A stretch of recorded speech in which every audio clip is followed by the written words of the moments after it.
ನಮಸ್ಕಾರ, welcome to my YouTube channel Deepika lifestyle Kannada YouTube ಚಾನಲ್ಗೆ ಸ್ವಾಗತ. ಇವತ್ತು ಎರೆಮರಳ್ಳಿಲಿ ಹಬ್ಬ ಇತ್ತು. ಸೊ ನಾವು ನಮ್ಮೂರಿಂದ ಪಾಂಡುಪುರದ ಮೇಲೆ ಹೋಗಿದ್ದು. ಹಾಗೆ ಹೋಗ್ತಾ ನನಗೆ ಪಾಂಡುಪುರ ಅಂದರೆ ತುಂಬ ಇಷ್ಟ. ಯಾಕೆ ಹೇಳಿ, ಅಲ್ಲೇ ನಾನು BEd ಮಾಡಿದ್ದು. ಸೊ ಅದಕ್ಕೋಸ್ಕರ ಪಾಂಡುಪುರ ಅಂದರೆ ತುಂಬ ಇಷ್ಟ. ಅಲ್ಲಿ ತುಂಬ ಮೆಮೊರೀಸ್ ಇದೆ. ಹಾಗೆ ಹೋಗ್ತಾ ಇದ್ವಲ್ಲ, ಹಂಗೆ ಒಂದು ಕ್ಲಿಪ್ಪಿಂಗ್ ತೋರಿಸೋಣ ಅಂತ ಹಿರೇಮರಳ್ಳಿಗೆ ಹೋಗ್ತಾ ಹೋಗ್ತಾ ಮೇನ್ ರೋಡಲ್ಲೇ ಫುಲ್ ಟ್ರಾಫಿಕ್ ಆಗಿಬಿಡ್ತು. ಹೋಗ್ತಾ ಹೋಗ್ತಾನೆ ತುಂಬ ಟ್ರಾಫಿಕ್ಕು. ಎಷ್ಟು ಅಂದರೆ ಯಪ್ಪ, 1 ಕಿಲೋಮೀಟ್ರ್ ನಾವು ನಡೆದಿರೋದು, ಅಷ್ಟು ಟ್ರಾಫಿಕ್ ಆಗಿಬಿಡ್ತು. ಇಲ್ಲಿ ಲೇಡೀಸ್ಗಳೆಲ್ಲ ಬರೀ ನಡ್ಕೊಂಡೇ ಹೋಗ್ತಾಯಿದ್ರು, ನಡ್ಕೊಂಡೇ ಬರ್ತಾಯಿದ್ರು. ಸಿಕ್ಕಾಬಟ್ಟೆ ಟ್ರಾಫಿಕ್ಕು. ಅಲ್ಲಿ ನೋಡ್ತಾ ಇದ್ರಲ್ಲ, ಅಷ್ಟು ಜಾಮ್ ಆಗಿತ್ತು. ಹೋಗೋಕ್ಕೂ ಜಾಗ ಇರಲಿಲ್ಲ, ಬರೋಕ್ಕೂ ಜಾಗ ಇರಲಿಲ್ಲ. ಆ ಥರ ಟ್ರಾಫಿಕ್ ಜಾಮ್ ಆಗಿಬಿಟ್ಟಿತ್ತು. ಇದು 12 ವರ್ಷಕ್ಕೊಂದ್ಸಲ ಮಾಡಿರೋದಂತೆ. ಅದಕ್ಕೋಸ್ಕರ ಈ ಹಬ್ಬಕ್ಕೆ ಫುಲ್ಲು ಜನ ಎಲ್ಲ ನಾನ್ ವೆಜ್ ಊಟ ಅಲ್ಲ, ಅದಕ್ಕೋಸ್ಕರ. ಹಾಗಾಗಿ ನಾವು ಕೂಡ ನಡ್ಕೊಂಡೇ ಹೋದು. ಬೈಕ್ನ 1 ಕಿಲೋಮೀಟ್ರ್ ಹಿಂದೆ ಹಾಕ್ಬಿಟ್ಟು ಹೋಗೋಕ್ಕೂ ಕೂಡ ಜಾಗ ಇರಲಿಲ್ಲ, ಅಷ್ಟು ಟ್ರಾಫಿಕ್ ಆಗಿಬಿಟ್ಟಿತ್ತು. ಇಲ್ಲಿ ನೋಡಿ, ಗದ್ದೆನೇ ಬಿದ್ದು ಹೋಗ್ತಾಯಿದ್ರು. ನಡ್ಕೊಂಡು ಹೋಗೋಕ್ಕಾಗ್ತಿಲ್ಲ, ಅಷ್ಟು ಟ್ರಾಫಿಕ್ಕು. ಅಲ್ಲಿ ಕಾರ್ ಕಾಣ್ತಾ ಇದೆಯಲ್ಲ, ಅಲ್ಲಿವರೆಗೂ ಫುಲ್ ಟ್ರಾಫಿಕ್ ಆಗಿಬಿಟ್ಟಿತ್ತು. ಆಮೇಲೆ ಅಡ್ಡ ರೋಡು, ಕುಂತಿ ಬೆಟ್ಟದ ಮೇಲೆ ಹೋಗೋಣ ಅಂತ ಹೋದ್ರೆ ಅಲ್ಲೂ ಟ್ರಾಫಿಕ್ ಆಗಿಬಿಟ್ಟಿತ್ತು ತುಂಬ. ಅಲ್ಲೊಂದು 1/2 ಅವರ್ ನಿಂತ್ಕೊಂಡ್ರು ಟ್ರಾಫಿಕಲ್ಲಿ. ಅದು ಬಿಟ್ಬಿಟ್ಟು ಮತ್ತೆ ತಿರ್ಗಾ ಮೂವ್ ಆಗ್ತಾರೆ ಅಂದ್ಕೊಂಡ್ರೆ ಒಂಚೂರು ಆಗೋದು ಸ್ಟಾಪ್ ಆಗೋದು, ಒಂಚೂರು ಆಗೋದು ಸ್ಟಾಪ್ ಆಗ್ತಾಯಿತ್ತು. ಇನ್ನೇನು ಮಾಡೋದು, ಬಂದುಬಿಟ್ಟಿದ್ದೀವಲ್ಲ ಅಂದ್ಬಿಟ್ಟು ಲೇಟಾಗಿ ಹೋದರೂ ಪರವಾಗಿಲ್ಲ ಅಂದ್ಕೊಂಡು ಕೂತಿಬಿಟ್ಟದ ರೋಡಲ್ಲೇ ಹೋದು.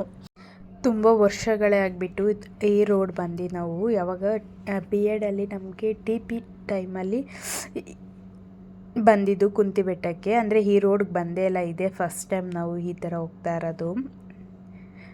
ಚೆನ್ನಾಗಿತ್ತು. ಬೆಟ್ಟ ಪಕ್ಕದಲ್ಲೇ, ಬೆಟ್ಟದ ಹತ್ತತ್ರನೇ ಹೋಗಿದ್ದು ಕಾಲ್ದಾರಿಲಿ.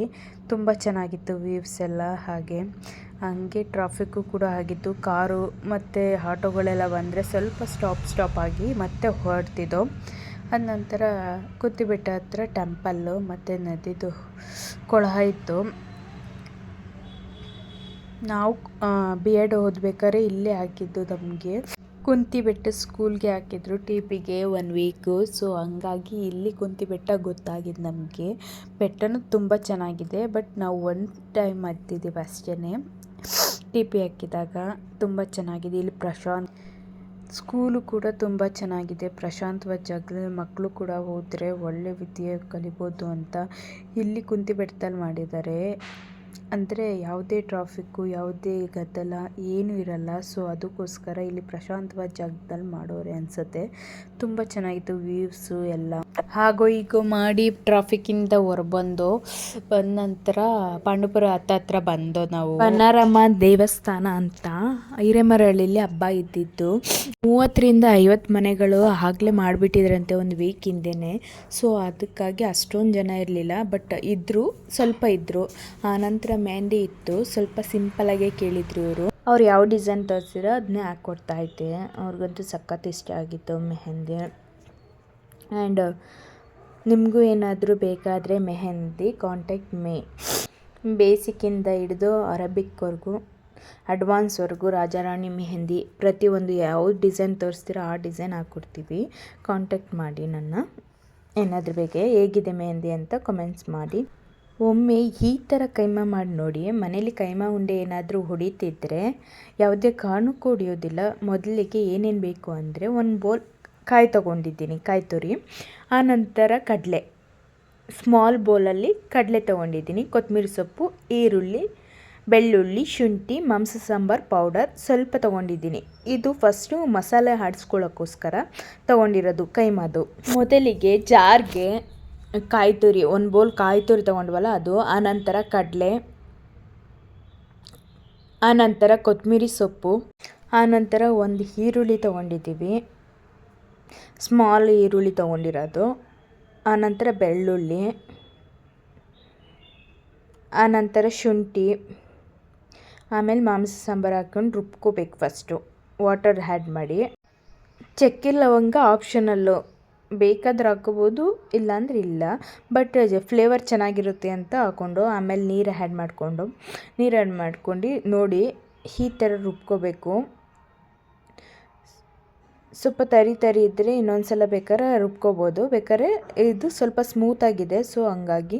ಆನಂತರ ತೊಳೆದಿಟ್ಟ ಮಟನ್ ಇರುತ್ತಲ್ಲ, ಅದನ್ನ ಸಣ್ಣ ಸಣ್ಣ ಪೀಸ್ ಮಾಡಿ ಕೈಮಾ ಮಾಡಿಕೊಟ್ಟಿರ್ತಾರಲ್ಲ, ಅದನ್ನ ತೊಗೊಂಡು ಸ್ವಲ್ಪ ಆಡಿಸ್ಕೋಬೇಕು. ಒಂದೇ ರೌಂಡ್ ಆಡಿಸ್ಕೊಂಡ್ರೂ ಸಾಕು, ಈ ಥರ ನುಣ್ಣಗಾಗುತ್ತೆ. ಅದನ್ನ ಚೆನ್ನಾಗಿ ಮಿಕ್ಸ್ ಮಾಡ್ಕೋಬೇಕು. ಮಿಕ್ಸ್ ಮಾಡಾದಮೇಲೆ ಇದನ್ನ ತುಂಬ ಚೆನ್ನಾಗಿ ಮಿಕ್ಸ್ ಮಾಡ್ಕೋಬೇಕು, ಯಾಕೆಂದರೆ ಮಸಾಲೆಗೂ ಮತ್ತು ಮಟನ್ ಕೈಮಾಗೂ ಚೆನ್ನಾಗಿ ಮಿಕ್ಸ್ ಆಗಬೇಕು. ಅಂದರೆ ತೆಳ್ಳೆ ಮಾಡ್ಕೋಬೇಡಿ, ಇಷ್ಟೇ ಇರಬೇಕು ಗಟ್ಟಿಯಾಗಿ. ಸ್ವಲ್ಪ ನೀರು ಹಾಕ್ಕೊಳ್ಳಿ, ಜಾಸ್ತಿ ನೀರು ಹಾಕ್ಕೊಂಡ್ರೆ ಕೈಮಾ ಉಂಡೆ ಒಡೆದೋಗೋ ಚಾನ್ಸಸ್ ಇದೆ, ಬಟ್ ಉಂಡೆ ಕಟ್ಟೋಕ್ಕಾಗಲ್ಲ ತೆಳ್ಳೆ ಮಾಡಿಕೊಂಡೆ. ಇದು ಕೈಮಾ ವಡೆನೂ ಮಾಡ್ಬೋದು, ಬಟ್ ನಾವು ಕೈಮಾ ಉಂಡೆ ಮಾಡಿಕೊಡ್ತೀನಿ. ಮುಂದಿನ ದಿನ ವಡೆ ಮಾಡಿ ತೋರಿಸ್ತೇವೆ, ಕೈಮಾ ವಡೆ ಹೇಗೆ ಮಾಡೋದು ಅಂತ.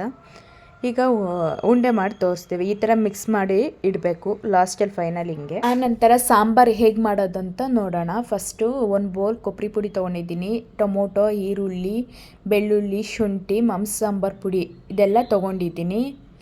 ಫಸ್ಟಿಗೆ ಕೊಬ್ಬರಿ ಪುಡಿ ಹಾಕ್ಕೊಂಡಿದ್ದೀನಿ, ಆನಂತರ ಟೊಮೊಟೊ, ಈರುಳ್ಳಿ, ಶುಂಠಿ, ಬೆಳ್ಳುಳ್ಳಿ.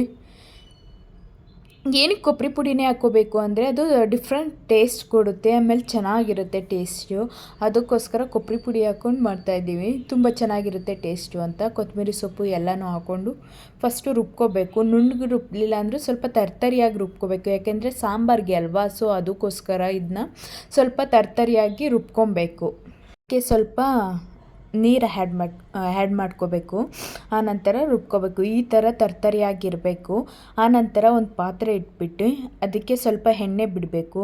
ಎಣ್ಣೆ ಬಿಟ್ಟ ನಂತರ ಸ್ವಲ್ಪ ಕೈಮಾದು ಇದಿರುತ್ತೆ, ಮೂಳೆ ಪೀಸ್ಗಳು ಮಟನ್ದು, ಸೊ ಅದನ್ನ ಹಾಕ್ಕೊಂಡು ಚೆನ್ನಾಗಿ ಹುರ್ಕೋಬೇಕು ಎಣ್ಣೆಯಲ್ಲಿ. ಅದು ಸ್ವಲ್ಪ ಉಪ್ಪು ಹಾಕ್ಕೊಂಡು ಹುರ್ಕೊಂಡ್ರು ಟೇಸ್ಟ್ ಚೆನ್ನಾಗಿರುತ್ತೆ, ಸೊ ಅದಕ್ಕೆ. ಆನಂತರ ಮಸಾಲೆ ಇರುತ್ತಲ್ಲ, ಆಡಿಸ್ಕೊಂಡಿದ್ದೀವಲ್ಲ, ಆ ಮಸಾಲೆ ಹಾಕ್ಕೋಬೇಕು. ಬಟ್ ಕೈಮಾ ಉಂಡೆ ಹೊಡಿಯೋದಕ್ಕೆ ಒಂದು ಟೆಕ್ನಿಕ್ ಹೇಳ್ಕೊಡ್ತೀನಿ, ಲಾಸ್ಟ್ವರೆಗೂ ವಿಡಿಯೋ ನೋಡಿ. ಇದನ್ನ ಚೆನ್ನಾಗಿ ಎಣ್ಣೆ ಬಿಟ್ಟಾದಮೇಲೆ ಸ್ವಲ್ಪ ನೀರು ಆ್ಯಡ್ ಮಾಡ್ಕೊಂಡು ಇದು ಮಾಡೋದು. ಆನಂತರ ಮಸಾಲೆ ಮಾಡಿದ್ವಲ್ಲ, ಅದನ್ನ ಉಂಡೆ ಕಟ್ಕೋತಾ ಇದ್ದೀವಿ. ಆ ಉಂಡೆ ನೋಡಿ ಎಷ್ಟು ಚೆನ್ನಾಗಿ ಬಂದಿದೆ ಉಂಡೆಗಳು. ಹಳೆ ಕಾಲದ ಪದ್ಧತಿಯಲ್ಲಿ ಉಂಡೆ ಕಟ್ಟಬೇಕಾದ್ರೆ ಯಾರೂ ಇರಬಾರ್ದಿತ್ತು, ಯಾಕೆ ಅಂದರೆ ಉಂಡೆ ಕಟ್ಟಬೇಕಾದ್ರೆ ಕಣ್ಣು ತಾಕಿ ಉಂಡೆ ಒಡೆದೋಗೋ ಚಾನ್ಸಸ್ ಇರುತ್ತೆ ಅಂದ್ಬಿಟ್ಟು ಆಗಿನ ಪದ್ಧತಿ ಹಂಗಿತ್ತಂತೆ. ಆಗ ನಮ್ಮಮ್ಮ ಹೇಳ್ತಾ ಇದ್ರು, ಒಂದು ಪ್ಲೇಟ್ಗೆ ಒಂದು ಎಗ್ ತೊಗೊಂಡು ಒಡ್ಕೊಂಡು ಇಟ್ಕೊಳ್ಬೇಕು. ಆ ಉಂಡೆ ಇರುತ್ತಲ್ಲ ಕೈಮಾ ಉಂಡೆ, ಅದನ್ನ ಅಜ್ಜಿ ಎಣ್ಣೆಗೆ ಬಿಡಬೇಕು, ಹಾಗಾಗಿ ಇದು ಕೈಮಾ ಒಡೆಯೋಲ್ಲ. ಈ ಎಣ್ಣೆ ಏನಪ್ಪ ಕಪ್ಪಾಗಿದೆ ಅಂದ್ಕೊಂಡ್ರೆ ಇದು KFC ಮಾಡಿದ ಎಣ್ಣೆ, ಸೊ ಅದಕ್ಕಾಗಿ ಅದನ್ನೇ ಮಾಡೋಣ ಅಂದ್ಕೊಂಡು ಮಾಡಿಬಿಟ್ಟು, ಇಲ್ಲ ಮಂಡೆ ಎಣ್ಣೆ ಯೂಸ್ ಮಾಡೋಕ್ಕಾಗಲ್ವಲ್ಲ, ಸೊ ಅದಕ್ಕೋಸ್ಕರ ಅದೇ ಯೂಸ್ ಮಾಡ್ದು. ಈ ಥರ ಬ್ರೌನಿ ಥರ ಬಂದಿರಬೇಕು. ಕೈಮಾ ಉಂಡೆ ಸೈಡಲ್ಲಿ ರೆಡಿಯಾಗಿದೆ. ಆನಂತರ ಸಾಂಬಾರು ಕೂಡ ರೆಡಿ ಆಗಿಬಿಟ್ಟಿದೆ. ಅದಕ್ಕೆ ಒಂಚೂರು ಮೊಟ್ಟೆ ಹಚ್ಚಿ ಈ ಥರ ಬಿಟ್ಟರೆ ಕೈಮಾ ಉಂಡೆಗಳು ಹೊಡೆಯೋಲ್ಲ. ಈ ಕಡೆ ಸಾಂಬಾರು ರೆಡಿ, ಈ ಕಡೆ ಕೈಮಾ ಉಂಡೆನೂ ಸರಿ. ಈ ಥರ ಕೈಮಾ ಉಂಡೆ ಮಾಡ್ಕೊಂಡು ತಿಂದರೆ ಚೆನ್ನಾಗಿರುತ್ತೆ ಆ್ಯಂಡ್ ಒಡೆಯೋದು ಇಲ್ಲ ಕೈಮಾ ಉಂಡೆ. ಒಮ್ಮೆ ಮನೆಯಲ್ಲಿ ಟ್ರೈ ಮಾಡಿ ಹೇಳಿ, ಕಮೆಂಟ್ ಮಾಡಿ. ಈ ವಿಡಿಯೋ ಇಷ್ಟ ಆಗಿದೆ ಅಂತ ಅಂದ್ಕೊಳ್ತಾ ಥ್ಯಾಂಕ್ ಯು ಸೋ ಮಚ್. ಈ ವಿಡಿಯೋ ನೋಡಿದ್ದಕ್ಕಾಗಿ ಲೈಕ್ ಮಾಡಿ, ಶೇರ್ ಮಾಡಿ, ಕಮೆಂಟ್ ಮಾಡಿ, subscribe to Deepika lifestyle Kannada YouTube channel. ಹೀಗೆ ಪ್ರೋತ್ಸಾಹ ಮಾಡ್ತಾಯಿರಿ. Thank you so much.